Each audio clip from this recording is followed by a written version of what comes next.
যে অত্যন্ত ধারাবাহিকভাবে একটা চক্রান্ত এবং কুৎসা চলছে। মাইনে দেওয়াটা আমার কাজ ছিল না। আমি নিজে সেখানকার এমপ্লয়ি, স্যালারাইড এমপ্লয়ি। আমি মালিক ছিলাম না, আমি ওনার ছিলাম না, আমি ডিরেক্টর ছিলাম না। আমার দায়িত্ব ছিল শুধুমাত্র এডিটোরিয়াল। ফিনান্স এবং অ্যাকাউন্টস আমার দায়িত্বে পড়তো না। আমি কোনোদিন মাইনে দিইনি, চেক সাইনিং অথরিটি আমার নেই, টাকা স্যাংশন করার অধিকার আমার নেই।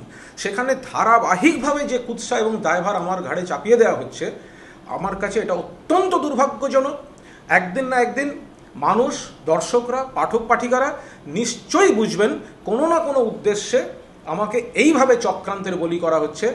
চ্যানেল 10 যাতে কর্মীরা মাইনে পান, যাতে চ্যানেল 10 বেঁচে থাকে, আমি শেষ দিন অবধি সমস্ত রকম চেষ্টা করেছি। আমি ফেল করেছি সেটা আলাদা কথা, এবং আমার যে রেজিগনেশন তাতে আমার সেটা স্পষ্ট লেখা আছে যে কর্মীদের স্বার্থ এবং আমার যে চ্যানেল বা কাগজ তাদের স্বার্থে আপনি কোনো কনস্ট্রাকটিভ প্রপোজালে আপনি রেসপন্ড করছেন না, আমি ছাড়তে বাধ্য হচ্ছি।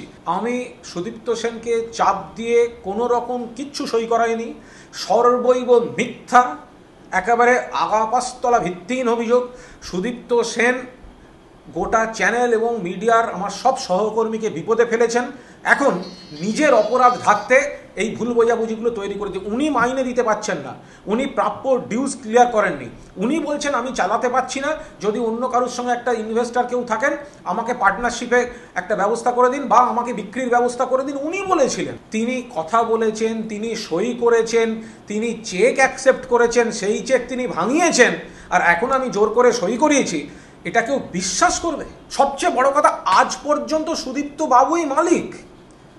চ্যানেল বিক্রি হয়নি, কোনো শেয়ার ট্রান্সফার হয়নি, সুদীপ্ত সেন মালিক। আজ পর্যন্ত সুদীপ্ত সেন মালিক। নিশ্চয়ই একটা অন্য গোষ্ঠীর সঙ্গে একটা চেষ্টা হয়েছিল, তার কারণ উনি বেতন দিতে পারছেন না, উনি প্রাপ্য দিতে পারছেন না, উনি চ্যানেল চালাতে পারছেন না। উনি বলছেন অন্য কেউ যদি নিয়ে নেন ভালো হয়। সেখানে যদি এই অভিযোগ আমার উপর দিয়ে দেয়, এটা অত্যন্ত সুপরিকল্পিত। উনি নববর্ষের দিন বিকেলে মিডিয়া উইংকে নয়, ওনার অন্য ব্যবসার যে প্রতিনিধিরা আছেন তাদের কাছে একটা মেল পাঠিয়েছেন কেন উনি ডুবেছেন। সেখানে কিন্তু মিডিয়া সম্পর্কে শুধু লস বলা হয়েছে। মিডিয়া লস সবাই জানে, কিন্তু কোনো ইরিগুলারিটির অভিযোগ নেই। সুদীপ্ত সেন নিজে ডুবেছেন, ডুবিয়েছেন, এখন সাধু সাজছেন এবং গোটা ভুল বুঝিটা দায়ভার একটা পরিচিত মুখ পেয়েছেন, তাদেরকে জড়িয়ে তিনি কিন্তু কর্মীদের মধ্যে ভুল বোঝাবুঝি করে এবং অন্য রাজনীতির চিত্রনাট্যে তিনি ঢুকে যাচ্ছেন। এটা most unfortunate. I am ready to face any kind of investigation. আমি নাকি সুদীপ্ত সেনের পয়সায় চ্যানেল 10 স্পন্সরশিপে লাস ভেগাস গেছি। জীবনে আমি আমেরিকায় পা দিইনি। আমার পাসপোর্ট কেউ দেখলে দেখে দেবেন, আমি জীবনে আমেরিকায় পা দিইনি।